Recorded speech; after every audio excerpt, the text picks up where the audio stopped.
Recuerda que puedes escuchar este audio horas antes de su estreno y sin publicidad suscribiéndote en cesarvidal.tv.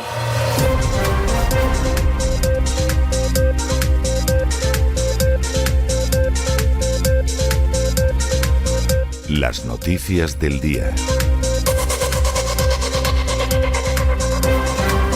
Estamos de regreso después de ese editorial que hemos dedicado al Día de la Hispanidad. Suponemos que va a ser un editorial que enfadará a los indigenistas, suponemos que es un editorial que enfadará muchísimo a los partidarios de la leyenda dorada, pero es que nosotros no estamos para satisfacer a la gente. Si ese fuera nuestro oficio, nos habríamos dedicado a ser payasos o cómicos del Club de la Comedia para que la gente se fuera contenta. Nuestra misión es analizar además las fuentes y la documentación y es contarles la verdad.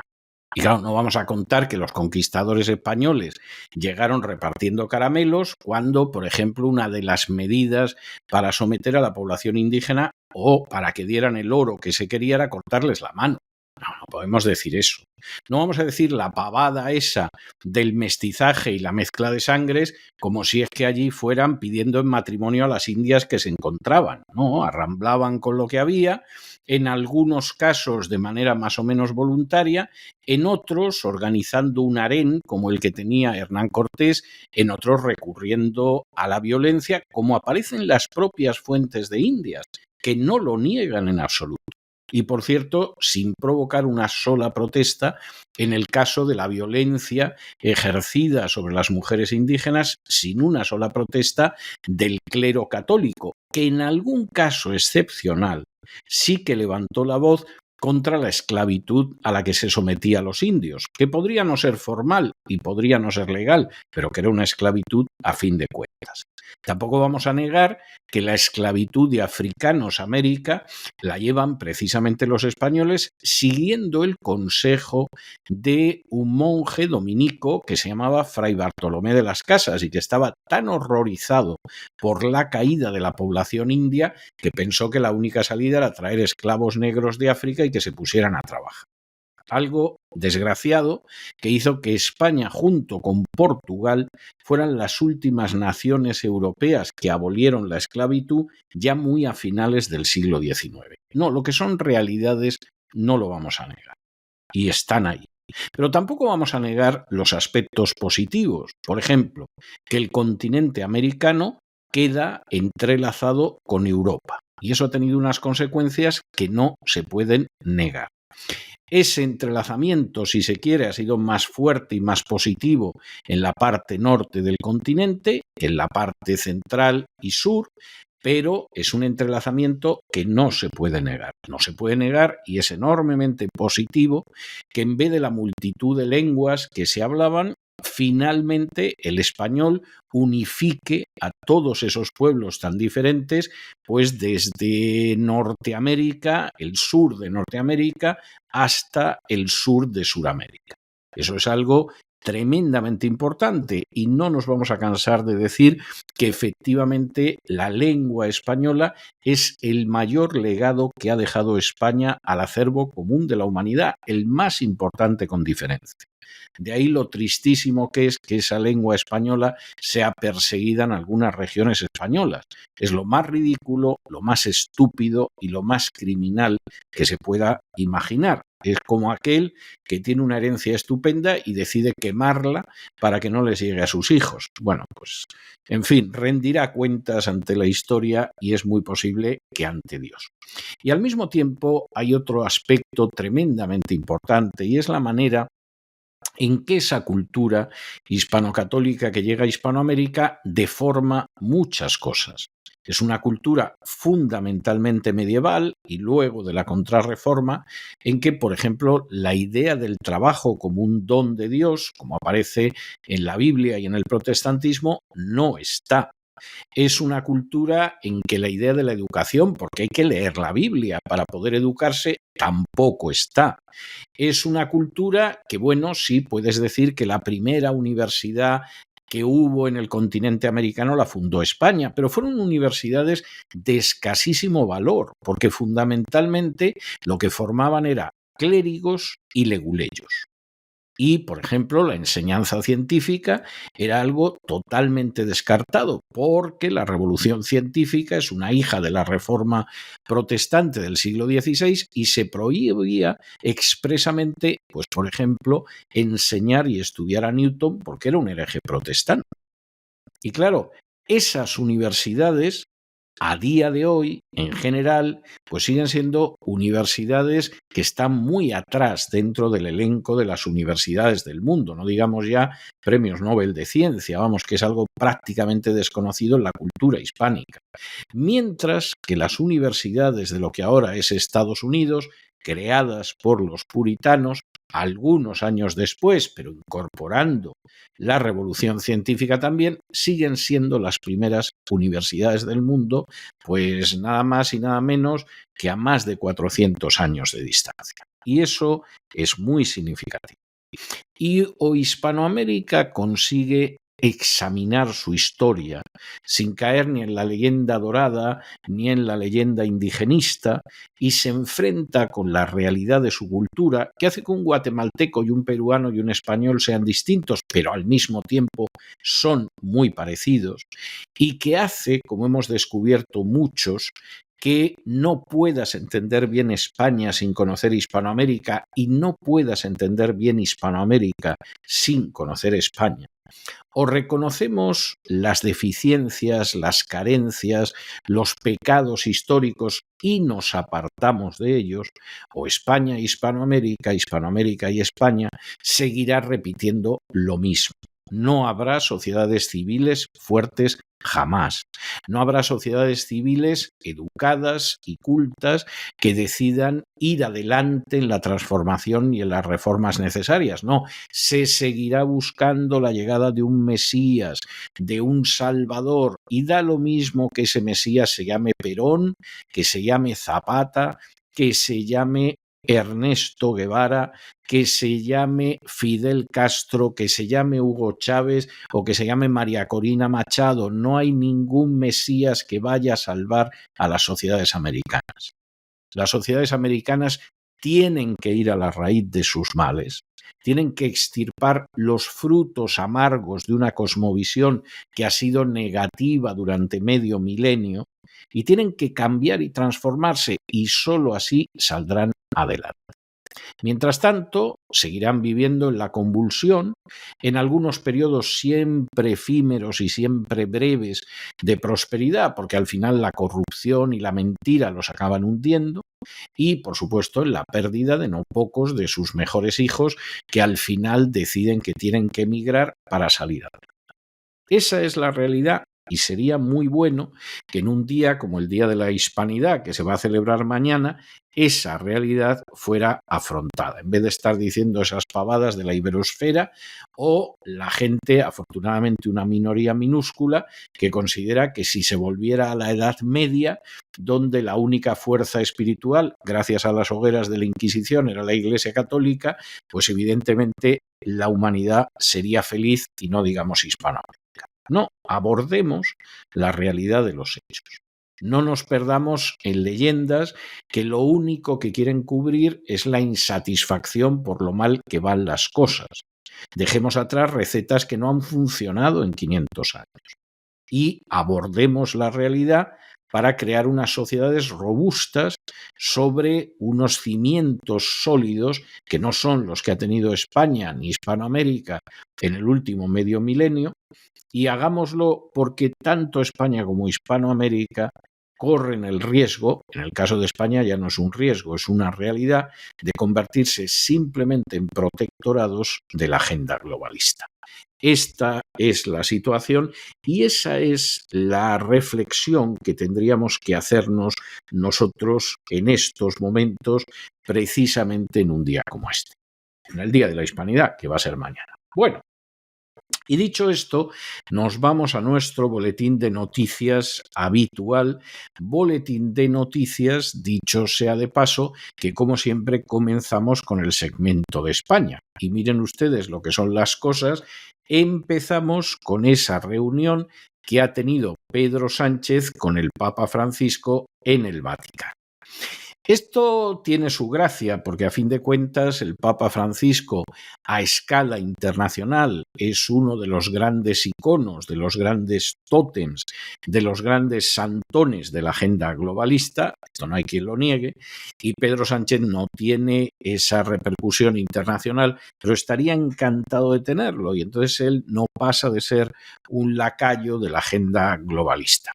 La conversación no ha sido muy larga, o sea, 35 minutos para hablar de migración, como les gusta decir, inmigración no, porque parece ser que la palabra hay que proscribirla, aunque sea la palabra correcta, y sobre la resolución de conflictos. La verdad es que da casi ternura, teniendo en cuenta el problema gravísimo de inmigración ilegal que tiene España y los conflictos que no consigue resolver, que Pedro Sánchez se reúna con el Papa para hablar de esto. Ha debido de ser algo verdaderamente digno de verse, aunque es muy posible que se hayan perdido en generalidades y en mostrar lo guapo que es cada uno de ellos durante ese poco más de media hora que han estado reunidos.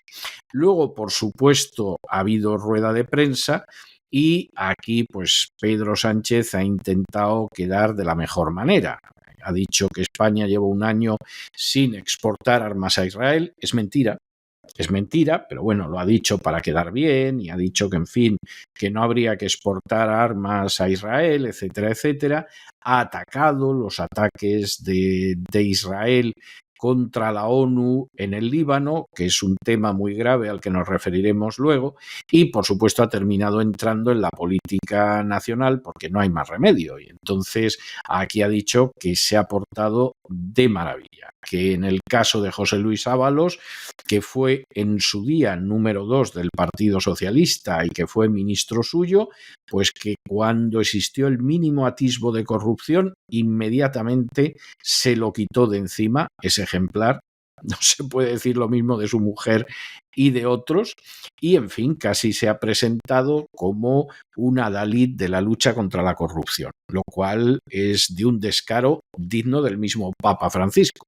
Y en un momento determinado, claro, ha habido quien le ha preguntado por la visita de la famosísima Delcy del gobierno de Maduro a España y que cómo es posible que se produjera esta visita. Y entonces Sánchez no ha tenido más remedio que admitir que Ábalos le informó de la visita, pero que luego se dieron cuenta de que había unas sanciones individuales de la Unión Europea y entonces cancelaron la visita. Bueno, la visita la cancelarían, pero lo cierto es que entró en el aeropuerto de Barajas, que es territorio español, y por supuesto ni hubo sanciones ni cosa parecida. O sea, esta es la realidad.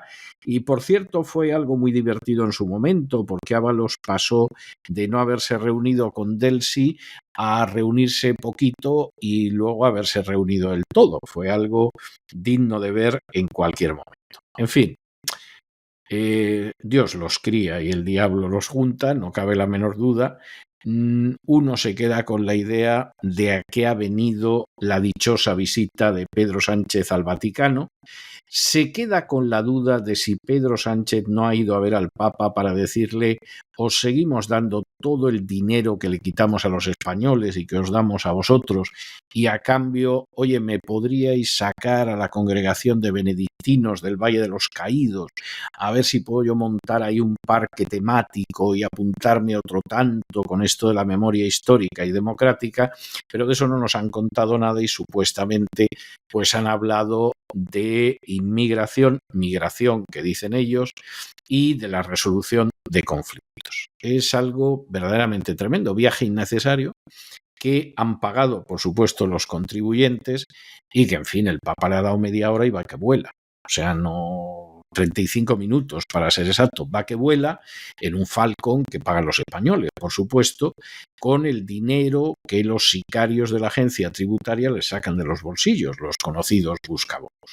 En fin, examinamos estas y otras noticias que les afectan con la ayuda absolutamente indispensable de María Jesús Alfaya. María Jesús, muy buenas noches. Muy buenas noches, César. Muy buenas noches a los oyentes de La Voz. El presidente del gobierno, Pedro Sánchez, se ha reunido con el Papa Francisco en el Vaticano. Ha mantenido una conversación durante 35 minutos que ha versado sobre diversos temas, entre ellos la migración, como llaman ellos a la inmigración ilegal, y sobre la resolución de conflictos. Pedro Sánchez dice que España lleva un año sin exportar armas a Israel y ha pedido al resto de los países que hagan lo mismo. También ha condenado los ataques israelíes de las últimas horas contra la fuerza de la ONU en el Líbano. El presidente del Gobierno de España defendía su actuación contra el exministro y ex número 2 del partido, José Luis Ábalos, ante el mínimo, decía, atisbo de corrupción, y además desvinculaba a su gobierno de cualquier práctica de falta de ejemplaridad o rayana en la corrupción, añadía. El Partido Popular es que ha acusado a Sánchez de corrupción directamente, de estar dentro de toda esta trama. Pero Sánchez se defendía diciendo que actúa en su momento con contundencia, determinación y convicción, pidiendo el acta de diputado a Ábalos y abriéndole un expediente de expulsión del Partido Socialista, ante la negativa de Ábalos de dejar su acta.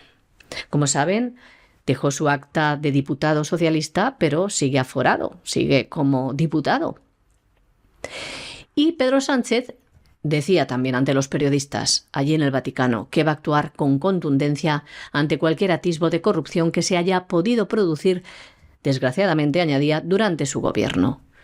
Además, admite que Ábalos le informó días antes de la llegada de la vicepresidenta venezolana, Delcy González, a España, pero que cuando se percató el gobierno de que había unas sanciones individuales contra ella, pues canceló la visita. Pero recordamos que entre estas sanciones estaba la prohibición de tocar suelo europeo.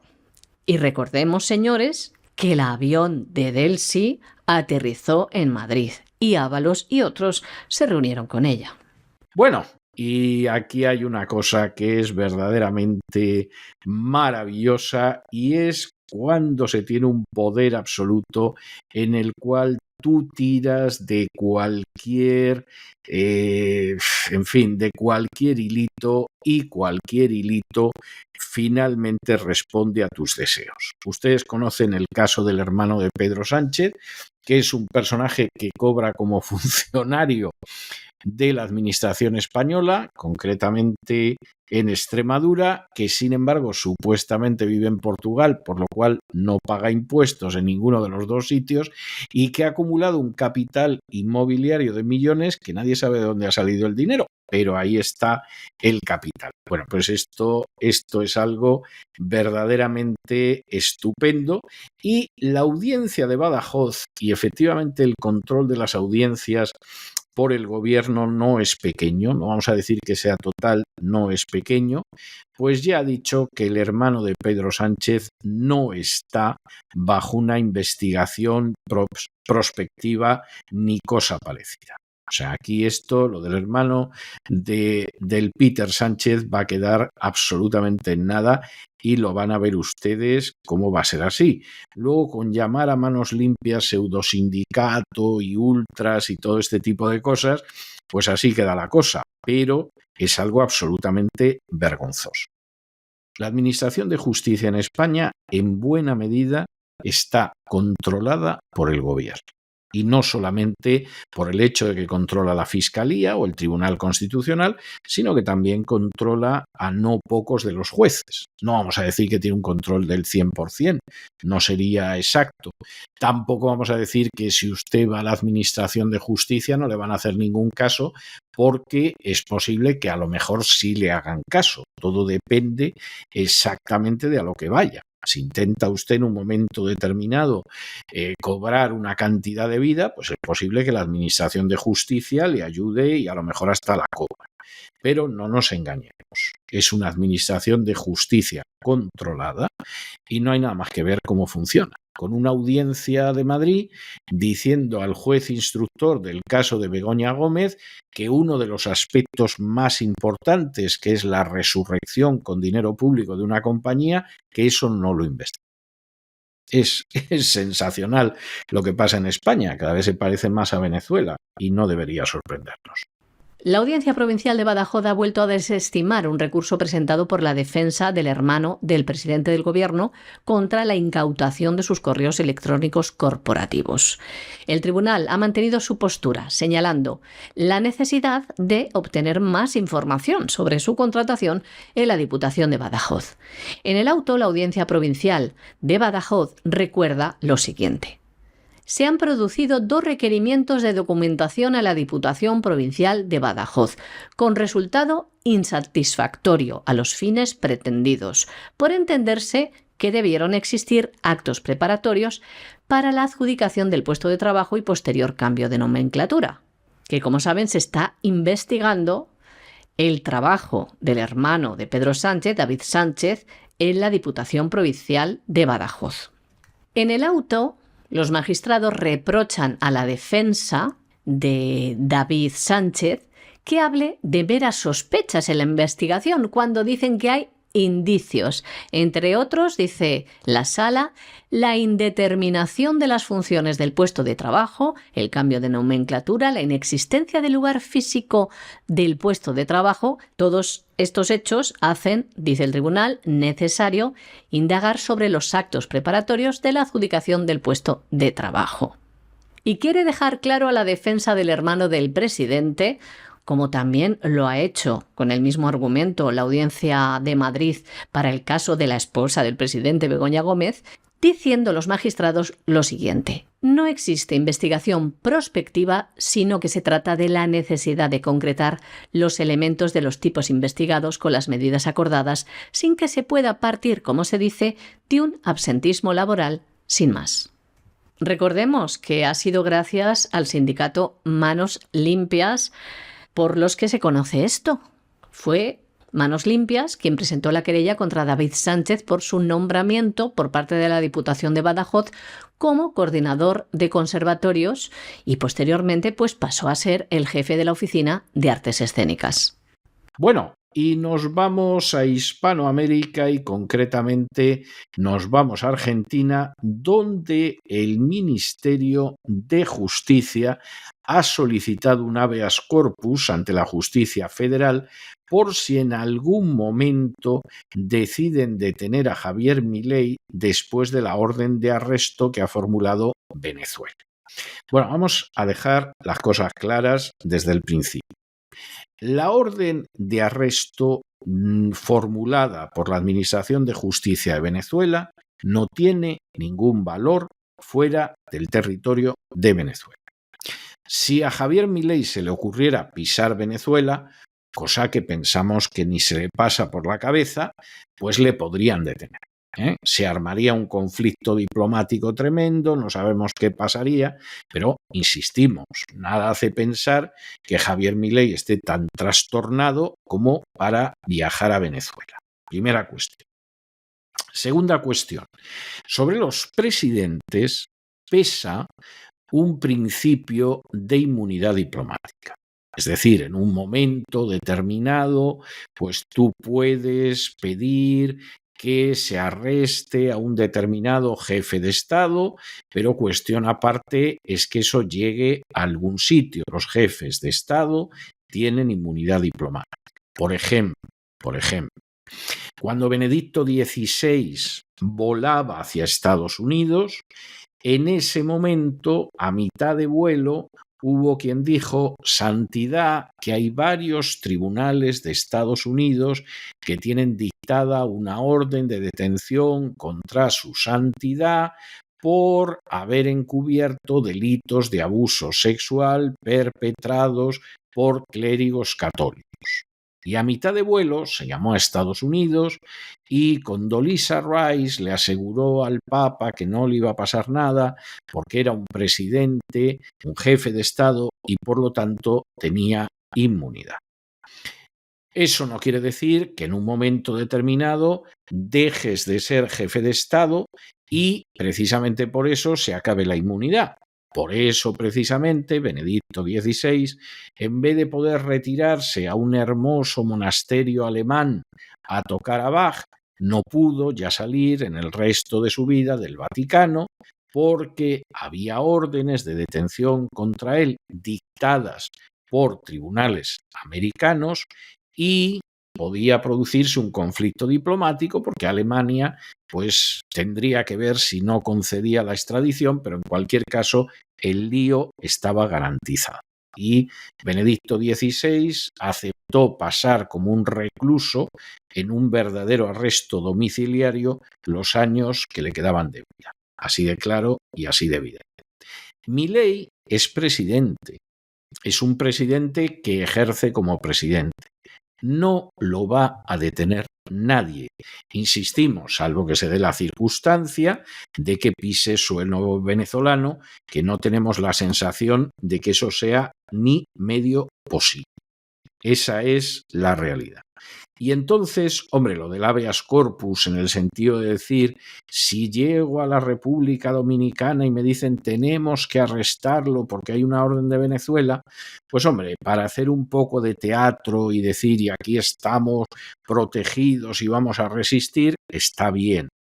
Pero eso no tiene ninguna virtualidad. Milei no va a llegar a ningún país donde siendo presidente de la Argentina en la actualidad lo vayan a detener. Esa es la realidad, no hay otra cosa.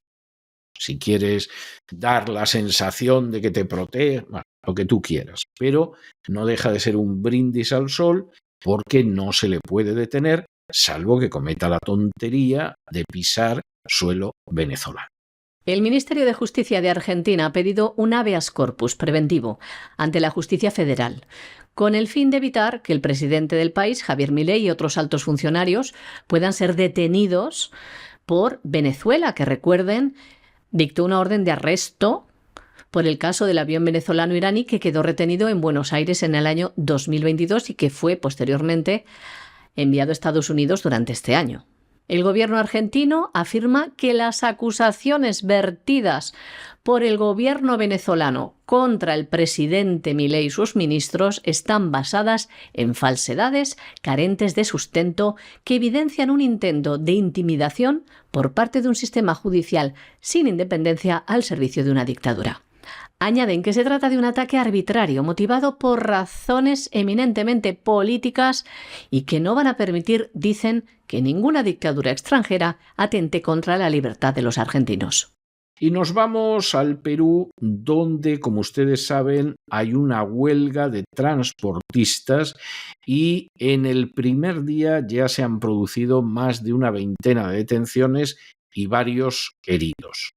La verdad, y esto es que tiene mucha lógica, es que los transportistas no están carentes de razón. Quieren tener más seguridad porque efectivamente hay robos, hay asesinatos y la gente, desde luego, no le encanta jugarse la vida, sino todo lo contrario.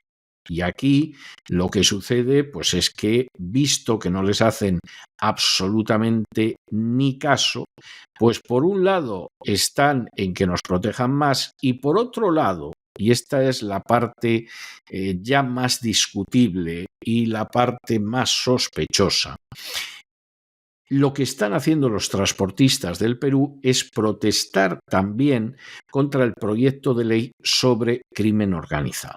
Porque ese proyecto, efectivamente, determinadas acciones, sobre todo acciones violentas, las tiene en el punto de mira. Y se da la circunstancia de que hay un temor por parte de los transportistas a que se castiguen las protestas sociales. Esta es la historia. Bueno, así ha sido la cosa, pero la huelga se acaba supuestamente el sábado.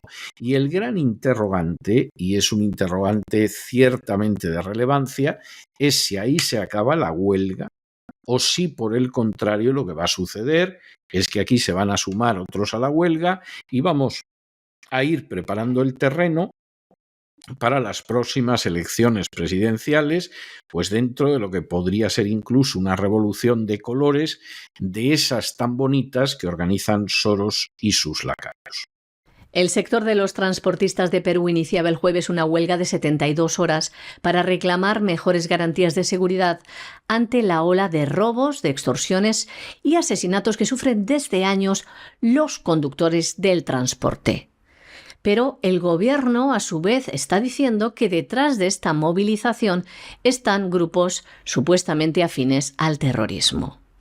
El jefe de la policía de Lima afirmó que la marcha transcurrió con normalidad hasta el Congreso y allí fue donde se produjeron estos hechos de violencia que dice fueron provocados por grupos ajenos a la protesta. Es lo que decía el general Felipe Monroy, destacando el excelente comportamiento de los manifestantes. Pero pese a esto, al menos han sido detenidas unas 23 personas en las ciudades de Lima y de Callao, acusados de disturbios. ¿Y qué demandan los transportistas? Como les decimos, mayores medidas de seguridad. Pero también reivindican la derogación del proyecto de ley sobre crimen organizado, el cual consideran que penaliza la protesta social. Y como les decimos, desde el gobierno hablan de terroristas infiltrados en estas manifestaciones. Ha sido el primer ministro de Perú, Gustavo Adriasen, quien ha asegurado que entre los convocantes del paro están organizaciones vinculadas con Movadef, una formación heredera de Sendero Luminoso. Las autoridades electorales no han reconocido como partido político a Movadef por sus supuestos vínculos con el terrorismo. Pero el primer ministro de Perú ha ido más allá. Habla de formaciones como el Partido Morado, que dice que sin tener ninguna vinculación con el transporte está pidiendo secundar una huelga. Una huelga que se va a prolongar también durante el día de mañana. Entramos en internacional y entramos con una noticia muy preocupante porque hace unas horas Israel bombardeaba la sede de la Fuerza Provisional de Naciones Unidas en el Líbano. Aquí no se puede decir que esto sea ni mucho menos un ataque contra terroristas, contra Hezbollah, ni cosa parecida.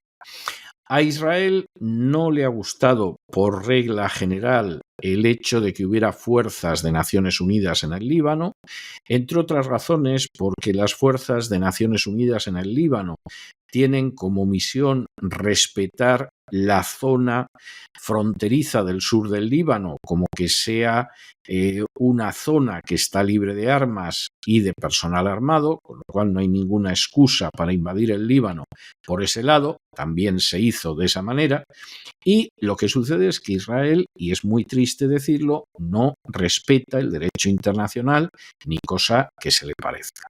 Y ha bombardeado una sede de Naciones Unidas, lo que, por definición, es una grave violación del derecho internacional humanitario y es un crimen de guerra. Y además no hay ninguna justificación, o sea, aquí no puede decir que había terroristas que usan a las fuerzas de los cascos azules como escudos humanos, que es la excusa totalmente falsa que se ha puesto para destruir la práctica totalidad de infraestructuras civiles en Gaza y matar por millares a mujeres y niños. A ver dónde están aquí los escudos humanos. ¿Los cascos azules eran escudos humanos de terroristas o algo parecido? No. Se ha hecho porque tiene que quedar claro que hacen lo que quieren, incluido el hecho de en un momento determinado quitarse a los cascos azules de encima porque realmente no toleran la acción de los cascos azules. La historia de Israel y su aversión a los cascos azules desde hace décadas daría para una tesis doctoral incluso. Pero lo grave es que aquí de nuevo hay una violación del derecho internacional y bueno, pues más allá de las protestas no parece que pueda suceder nada. Lo único que, como decía el subsecretario general de Naciones Unidas, pues las fuerzas de paz en el Líbano realmente están en una situación de un peligro creciente porque el pepinazo israelí en cualquier momento puede venir. Ya ha habido muertos, pero la cosa puede ir a peor. Por cierto, y dicho de manera colateral pero importante, ya va siendo hora de que España retire sus tropas del Líbano. A España no se le ha perdido nada en el Líbano.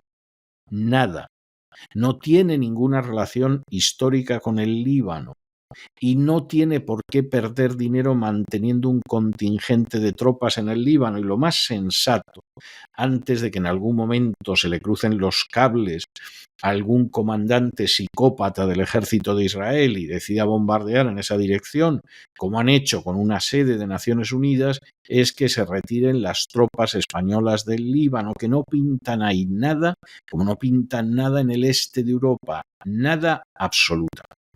Israel ha bombardeado la sede de la Fuerza Provisional de las Naciones Unidas en el Líbano. 2 cascos azules han resultado heridos. Un tanque israelí disparó contra una torre de vigilancia en el cuartel general de la fuerza que se sitúa en la ciudad fronteriza de Naquora. Este es el segundo ataque de este tipo en los 2 últimos días. En un comunicado, el organismo de la ONU afirma que cualquier ataque contra las fuerzas de paz es una grave violación del derecho internacional humanitario. La Fuerza Provisional de las Naciones Unidas en el Líbano es una organización de mantenimiento de paz que consta de unos 10.000 efectivos de paz de 50 países y fue establecida en el año 1978. Esta fuerza asegura que las fuerzas israelíes han disparado deliberadamente contra sus posiciones a lo largo de la frontera. Esta fuerza de la ONU tiene el mandato de ayudar al ejército del Líbano a mantener su zona fronteriza con el sur de Israel libre de armas o personal armado que no sea del Estado libanés, en virtud de la resolución 1701 del Consejo de Seguridad de las Naciones Unidas. Como les decimos, han sido varios los ataques que han sufrido estas fuerzas de paz. Jean-Pierre Lacroix, subsecretario general de las Naciones Unidas, ha llegado a decir que la seguridad de estas fuerzas de paz en el Líbano sufren un peligro cada vez mayor. Desde el pasado 23 de septiembre, cuando Israel lanzó ataques contra Hezbollah en el Líbano, han tenido que detener su actividad. Y estas fuerzas de paz se han visto confinadas en sus bases y han pasado largos periodos en peligro.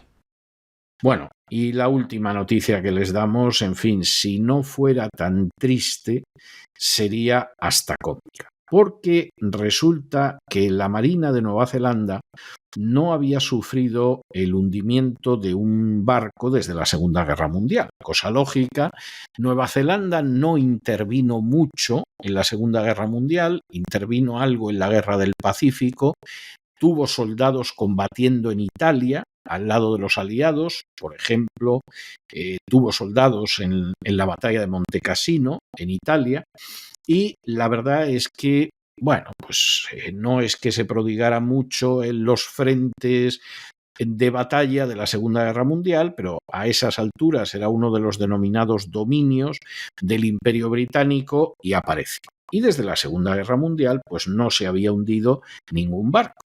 Pero resulta que hace poco, hace unos días, se ha hundido un barco que se llama el Manawanui, valorado en $100 millones y que, en fin, gracias a Dios no ha habido que sentir pérdidas humanas, pero el desastre medioambiental ha sido tremendo. Esto se lo contamos porque resulta que la responsable del hundimiento del barco era una capitana lesbiana. El que sea capitana o el que sea lesbiana, en principio no tiene que impedir que se pueda ser capitán de un barco. Es decir, en última instancia, bueno, pues se puede ser mujer y suponemos que lesbiana también y ser un capitán de barco espléndido. Pero esto apesta a cuota.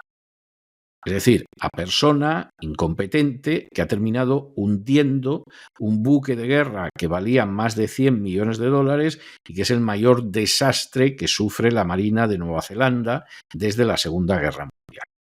No hubiera hecho ninguna falta nombrar capitán del barco a una lesbiana o a una mujer. Es decir, podía haber sido una mujer, podía haber sido una lesbiana, siempre que hubiera sido alguien competente.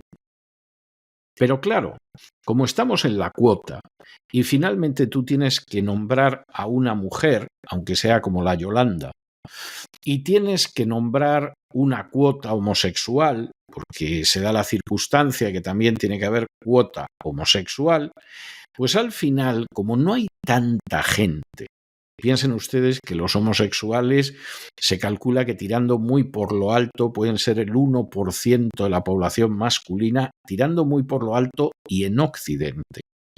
Y en Occidente las lesbianas tirando muy por lo alto serían del orden del 0,5% de la población femenina. Pero claro, si de ahí tienes que sacar para las empresas, para los gobiernos, para los ejércitos de tierra, mar y aire, etcétera, etcétera, pues es que no hay gente. No hay gente. Es un colectivo muy ruidoso y que ha conseguido abocarse cantidades fabulosas de dinero, pero en términos reales es muy pequeño. Y entonces, claro, si al final tienes que nombrar una mujer y que encima sea lesbiana, pues claro, a saber a quién la acabas nombrando, y cuando te quieres dar cuenta te ha hundido un buque de guerra de más de 100 millones de dólares. Porque, lamentablemente, la política de cuotas es un disparate. Para determinados cargos, para todos, hasta para ser barrendero, habría que designar a aquellos que están capacitados para hacerlo bien. Es más, habría que designar a los mejores. Solo en caso de que sobraran puestos, a lo mejor a los que solo lo hacen bien. Habría que designar a los mejores en todos los puestos. Cuando en vez de designar a los mejores, lo que pasa es que acabas designando a gente porque es mujer o porque es homosexual, pues el día menos pensado se te hunde el barco.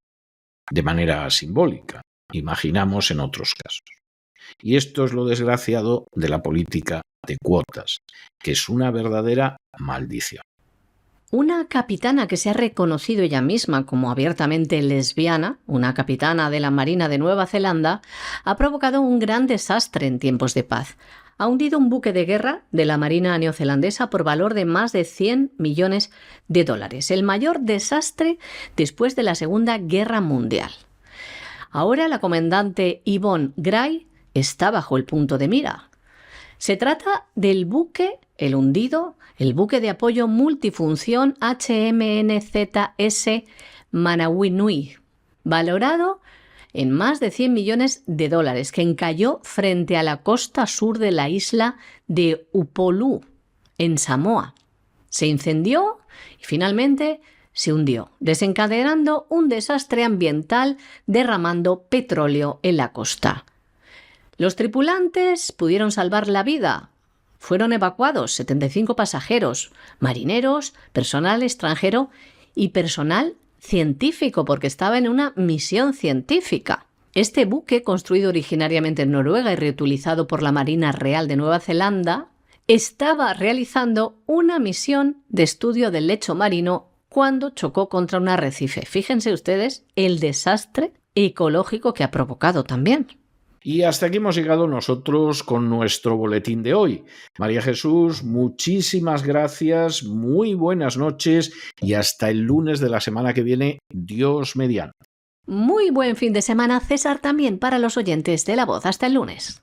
Y ustedes no se nos vayan, porque ahora inmediatamente nos va a venir don Lorenzo Ramírez, que ya se ve otear su silueta por el horizonte, para contarnos en esta versión abreviada del Despegamos de los viernes de qué va a tratar el gran reseteo de este fin de semana.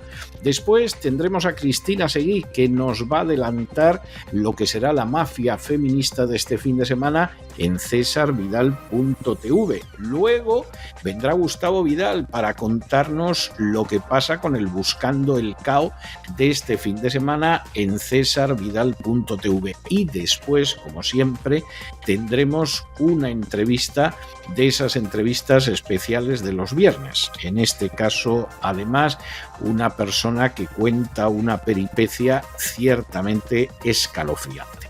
De manera que no se vayan, que regresamos enseguida.